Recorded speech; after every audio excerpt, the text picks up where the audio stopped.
Hello दोस्तों, स्वागत है आपका आपके अपने YouTube channel MB defence academy पे। मैं मोहित पासवान स्वागत करता हूं आपका डेली करंट अफेयर की इस सीरीज़ में। और आज है 15 जनवरी 2021। तो आज हम इसमें 15 जनवरी से जो भी इम्पोर्टेंट करंट अफेयर बन सकती है उसको डिस्कस करेंगे। और ये जो करंट अफेयर सीरीज है सभी one day exams like SSC, railway, police, air force, navy, TET जैसे सभी एक दिवसीय जो भी परीक्षाएं हैं उनके लिए बहुत ही उपयोगी रहती है। तो चलो शुरुआत करते हैं अपना डेली की तरह। जो भी प्रीवियस प्रैक्टिस क्वेश्चंस रहते हैं उनके आंसर से हम शुरुआत करते हैं और देखते हैं कल का जो पहला आंसर था, क्वेश्चन था, प्रैक्टिस क्वेश्चन, वो क्या था और उसका सही आंसर क्या है। और जो सभी स्टूडेंट हैं वो कमेंट में सही आंसर दे रहे हैं। जो काम है एप्रिसिएशन लायक है। आप इसी तरह सही आंसर देते रहें। Well done. तो पहला क्वेश्चन था, भारतीय संविधान में संशोधन द्वारा समाजवादी, पंथ निरपेक्ष और अखंडता शब्द जोड़े गए। किसके द्वारा? ऑप्शन ए 42वें संविधान संशोधन द्वारा, ऑप्शन बी 44वें संविधान संशोधन द्वारा, ऑप्शन सी 51वें संविधान संशोधन द्वारा, ऑप्शन डी इनमें से कोई नहीं। तो जो इसका सही आंसर था वो था ऑप्शन ए 42वें संविधान संशोधन द्वारा। 42वां संविधान संशोधन कब हुआ था? तो ये 42वां संविधान संशोधन 1976 में हुआ था। ठीक है, ये आपको याद रखना है। 42वां संविधान संशोधन 1976 ईस्वी में हुआ था और इसे मिनी कॉन्स्टिट्यूशन के नाम से भी जाना जाता है, मतलब एक छोटा संविधान, क्योंकि ये अभी तक का सबसे बड़ा संविधान संशोधन है। भारतीय संविधान में अभी तक का सबसे बड़ा संविधान संशोधन है 42वां संविधान संशोधन, जो 1976 ईस्वी में हुआ था। इसके बाद अगर बात करें 42वें संविधान संशोधन की, तो 1978 ईस्वी में हुआ था। और ये इसी 42वें संविधान संशोधन में जो बहुत ज़्यादा संशोधन हो गया था उसको कहीं ना कहीं संतुलन करने के लिए 42वां संविधान संशोधन 1978 में किया गया था, जो नई सरकार आई थी उसके द्वारा। नेक्स्ट क्वेश्चन देखते हैं। क्वेश्चन नंबर 2 क्या था? क्वेश्चन नंबर 2 था, भारतीय संविधान की कुंजी किसे कहा जाता है? ऑप्शन ए राज्य के नीति निर्देशक तत्वों को, ऑप्शन बी मौलिक अधिकारों को। यहाँ पे ये मूल लिख लेता हूँ मैं, मूल का मतलब ये मूल अधिकारों को, ऑप्शन सी प्रस्तावना को, ऑप्शन डी इनमें से कोई नहीं। तो जो इसका सही आंसर था वो था ऑप्शन सी प्रस्तावना को।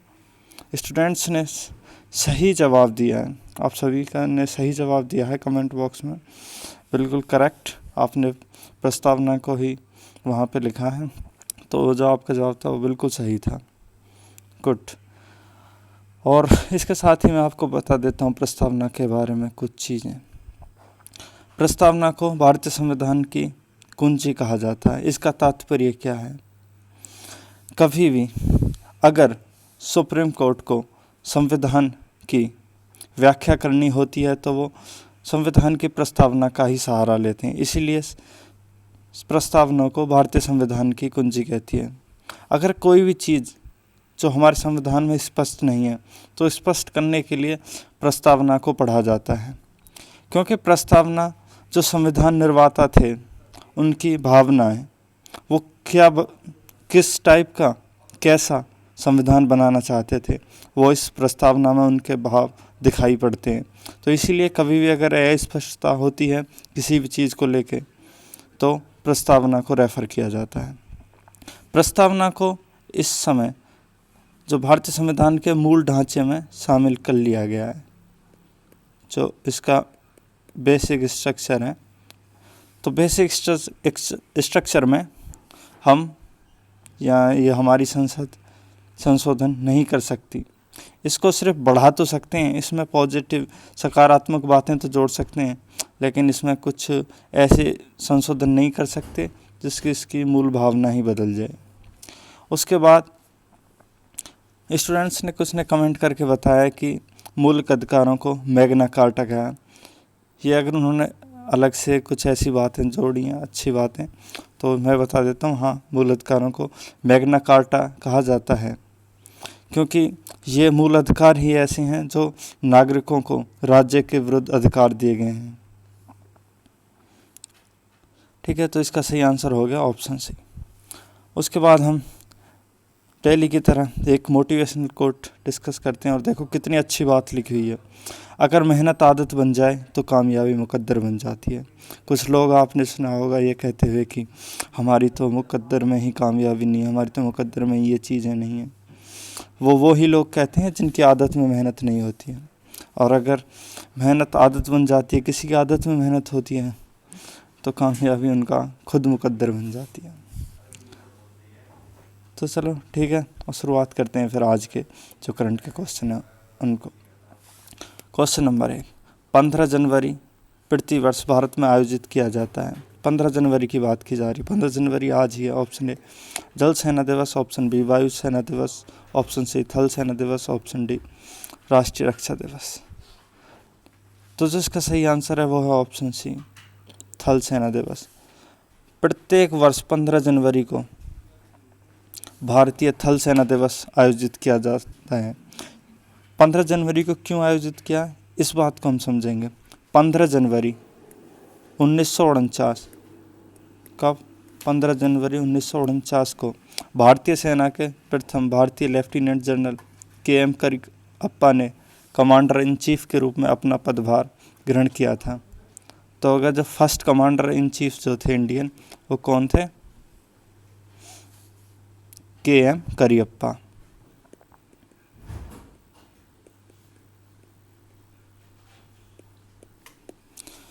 तो इसके उपलक्ष्य में ही ये दिवस मनाया जाता है।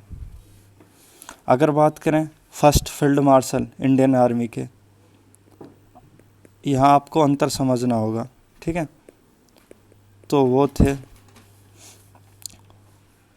मानेकशॉ, जनरल मानेकशॉ, जिन्होंने 1971 की लड़ाई में भारतीय सेना का नेतृत्व किया था। इसके साथ ही हम कुछ और भी बातें देख लेते हैं, जैसे थल सेना दिवस तो हो गया कि 15 जनवरी को मनाया जाता है प्रत्येक वर्ष। तो वायु सेना दिवस कब मनाया जाता है? तो वायु सेना दिवस मनाया जाता है 8 अक्टूबर को। और अगर बात करें जल सेना दिवस या नौसेना दिवस, तो नौसेना दिवस मनाया जाता है 4 नवंबर को। तो इनको भी साथ में आपको याद रखना होगा। अब इसी के सहारे से कई सारी चीज़ें सीख जाते हैं। नेक्स्ट क्वेश्चन देखते हैं, क्वेश्चन नंबर 2 क्या है। तो क्वेश्चन नंबर 2 में पूछा गया है कि भारत का एकमात्र नदी बंदरगाह है। एकमात्र नदी बंदरगाह, क्योंकि जो भी बंदरगाह होते हैं वो मुख्यतः समुद्र के किनारे पर होते हैं या ओशियन बेस्ड होते हैं।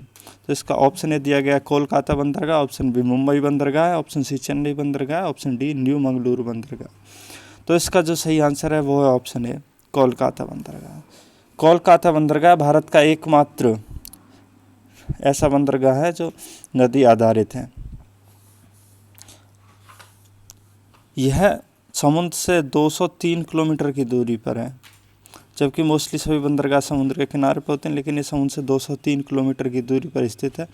और यह बंदरगाह किस नदी पर बना है?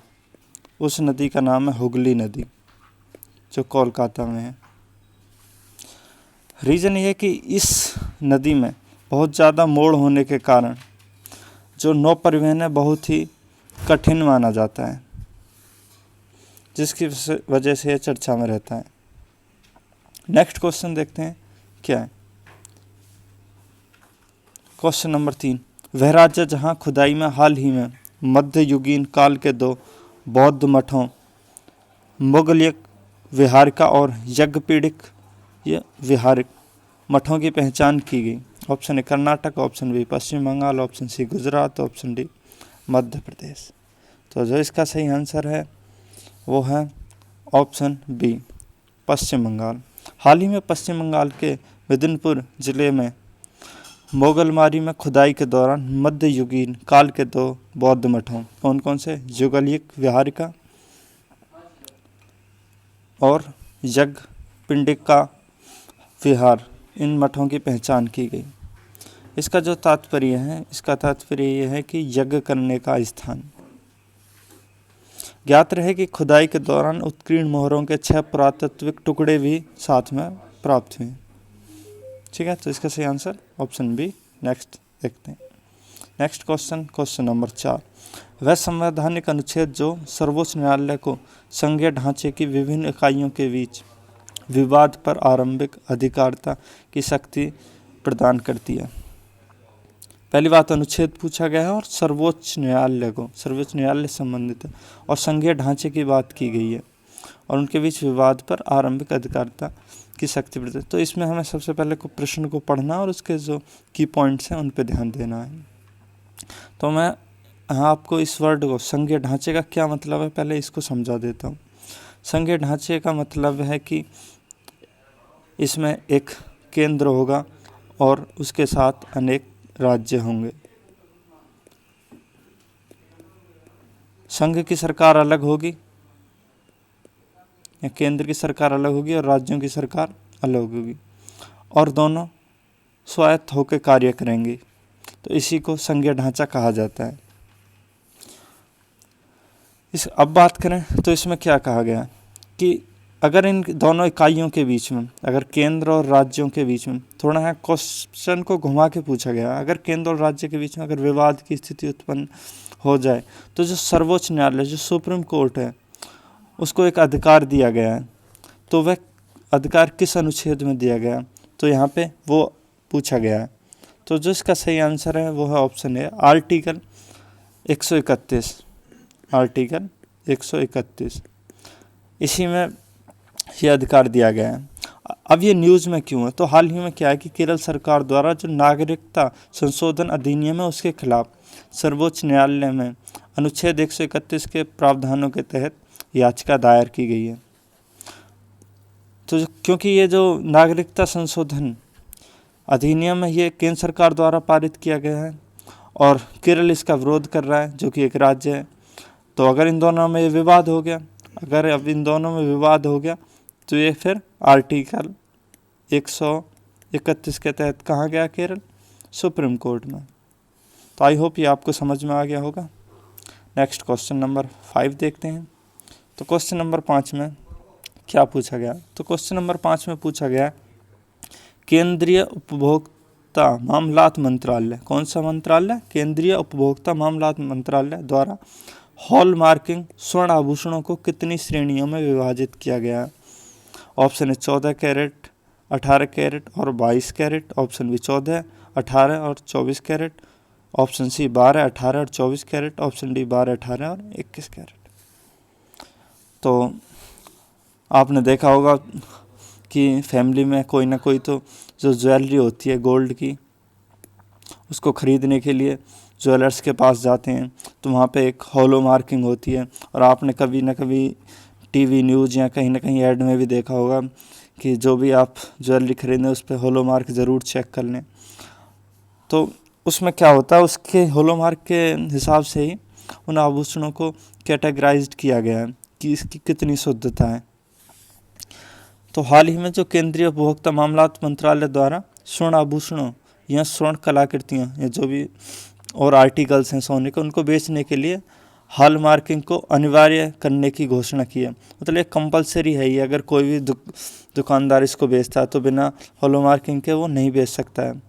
और 15 जनवरी से अधिसूचना लागू होने के बाद सोने के आभूषणों केवल 3 कैटेगरी में ही बेचा जा सकता है। ऐसा नहीं कोई जो सुना रहे हैं ज्वेलर से वो अपने हिसाब से किसी भी कैटेगरी की बेच रहा है। जो ये शुद्धता का लेवल बताते हैं तो वो कौन कौन से हैं, वो हैं 14, 18 और 22 कैरेट। इसी शुद्धता की 3 श्रेणियों का ही वो सोना बेच सकता है, सोने से की जो बनी चीज़ें वो बेच सकता है। तो इसका जो सही आंसर होगा वो ऑप्शन ए हो गया। क्योंकि अगर उसकी दुकान पे कभी भी छापा मारा जाता है, कभी भी जांच की जाती है, तो वो इन 3 कैटेगरी से अलग किसी और शुद्धता के या मिलावट के जो आभूषण है वो नहीं बेच सकता। मैक्सिमम जो सोना होता है, जो शुद्धता होती है उसकी 24 कैरेट होती है। तो आप समझ गए होंगे। तो जो अगर टॉप क्वालिटी का लेंगे तो वो भी आपका 22 कैरेट का होगा, वो भी आपका प्योर 100% शुद्ध नहीं होता। ठीक है, नेक्स्ट देखते हैं क्वेश्चन नंबर 6। क्वेश्चन नंबर 6 इसमें पूछा गया कि हाल ही में RBI ने, रिजर्व बैंक ऑफ इंडिया ने किस राज्य की बसंत दाता नगरी सहकारी बैंक की लाइसेंस रद्द किया गया है? Option A Rajasthan, option B Maharashtra, option C Haryana, option D इनमें से कोई नहीं। तो जो इसका सही आंसर है वो है ऑप्शन बी महाराष्ट्र। जो महाराष्ट्र की बसंत दाता नगरी सहकारी बैंक है उसका आरबीआई ने लाइसेंस रद्द किया गया, क्योंकि इस बैंक ने जो आरबीआई की गाइडलाइंस है उनको फॉलो नहीं किया। तो इसका सही आंसर हो गया ऑप्शन बी। अब यहाँ पर अगर आरबीआई की बात करें तो आरबीआई की स्थापना अप्रैल 1935 को की गई थी, और जो भी इसके गवर्नर है आप उनका नाम, जो फिलहाल वर्तमान में इसके गवर्नर आरबीआई के, उनका नाम आप मेरे को कमेंट बॉक्स में करके बताएंगे, जो कि एक इम्पोर्टेंट क्वेश्चन मोस्ट है, पता होना चाहिए आपको। नेक्स्ट क्वेश्चन देखते हैं, क्वेश्चन नंबर 7 क्या है? हाल ही में सदर जापारोवा ने किस देश के राष्ट्रपति का चुनाव जीता है? Option A Portugal, option B Kyrgyzstan, option C Morocco, option D इनमें से कोई नहीं। तो सदर जापारोवा अभी हाल ही में किर्गिस्तान में राष्ट्रपति का चुनाव जीत गए हैं और वो वहाँ के राष्ट्रपति बन गए हैं। तो इसको आपको फैक्ट के रूप में याद रखना है। Next question number 8। Question number 8 important question है, और इसमें क्या पूछा गया है वो हाल ही में ईज़ ऑफ डूइंग बिजनेस सुधार को लागू करने वाला देश का 8वां राज्य कौन बना है? तो option A Tripura, option B Orissa, option C Kerala, option D Andhra Pradesh. तो इसका जो सही आंसर है वो है ऑप्शन सी केरल। तो Kerala ease of doing business जो करेक्शंस हैं या सुधार हैं उनको लागू करने वाला देश का 8वां राज्य बना है। ईज ऑफ डूइंग बिजनेस होता क्या है? एक्चुअली इसमें क्या है कि अगर कोई भी व्यक्ति या कोई भी संस्था किसी भी राज्य में निवेश करना चाहती है तो वो कितनी आसानी से निवेश कर सकती है, उसके लिए ईज ऑफ डूइंग बिजनेस नाम की एक पहल शुरू गई थी। उसको एकीकृत बिजनेस स्टार्टअप के लिए एकीकृत विंडो पोर्टल बनाना, मतलब ये है कि उसको कम से कम समस्याओं का सामना करना पड़े किसी भी बिज़नेस को स्टार्टअप करने में। तो वह राज्य जिसमें वो सबसे आसानी से बिज़नेस सेटअप कर सकता है उसको अच्छी रैंकिंग दी जाएगी। तो ऐसे ही जो केरल है वो 8वां राज्य बन गया इन सब सुधारों को लागू करने के लिए। नेक्स्ट क्वेश्चन देखते हैं 9, जो कि आपके लिए है प्रैक्टिस क्वेश्चन है फॉर टुमारो। इसका जवाब आप कमेंट बॉक्स में दे के बताएंगे। और ये जो अभी प्रैक्टिस क्वेश्चन है ये किस सीरीज़ के हैं? तो इसका जो पॉलिटी का, अभी ये पॉलिटी का रिवीजन चल रहा है, तो पॉलिटी में ये हो गया अनुसूचियाँ। अभी आपको अनुसूचियाँ वाला टॉपिक रिवाइज करना है, आप उसको कंप्लीट पढ़ेंगे और ये जो 2 क्वेश्चन हैं आप इनके आंसर देंगे। ऐसा ही नहीं है केवल इन 2 क्वेश्चनों के ही आंसर देंगे आपको अनुसूचियाँ पूरी पढ़नी है जिससे आपकी वो रिवाइज हो जाए। तो क्या है पहला question, practice question number 9, Bharat के मूल संविधान में कुल कितनी अनुसूचियाँ थीं? Option A 8, option B 10, option C 12, option D 14। थोड़ा ध्यान देना, मैंने पूछा है कि मूल संविधान में कुल कितनी अनुसूचियाँ थी, ठीक है, कभी गलत कर दो। और नेक्स्ट क्वेश्चन है भारतीय संविधान की 8वीं अनुसूची में 8वीं अनुसूची की बात की गई है, कुल कितनी भाषाओं का उल्लेख किया गया? Option A 20, option B 22, option C 18, option D 16। तो इन दोनों क्वेश्चनों का जो भी सही आंसर है आप वो मुझे कमेंट बॉक्स में कमेंट करके बताएंगे डेली की तरह। और आप अच्छे से सपोर्ट कर रहे हैं और ऐसे ही आप सपोर्ट करते रहें और जुड़े रहें। And thanks for watching and concentrate on this video. Please subscribe जो भी नए हैं या जो पहली बार देख रहे हैं इसको, एंड शेयर जिनके लिए भी ये यूज़फुल हो सकती है, जिनके भी ये काम किया उन तक शेयर करें। एंड हेल्प ईच अदर, और एक दूसरे की मदद करें। और अगर आपको इसकी PDF चाहिए तो आप हमें टेलीग्राम पे ज्वाइन कर सकते हैं। हमारा टेलीग्राम ग्रुप है MB डिफेंस एकेडमी के नाम से, आप वहाँ ज्वाइन कर सकते हैं और डेली बेस पे इसकी जो PDF रहती है सीरीज़ की वो आप प्राप्त कर सकते हैं। Again thanks.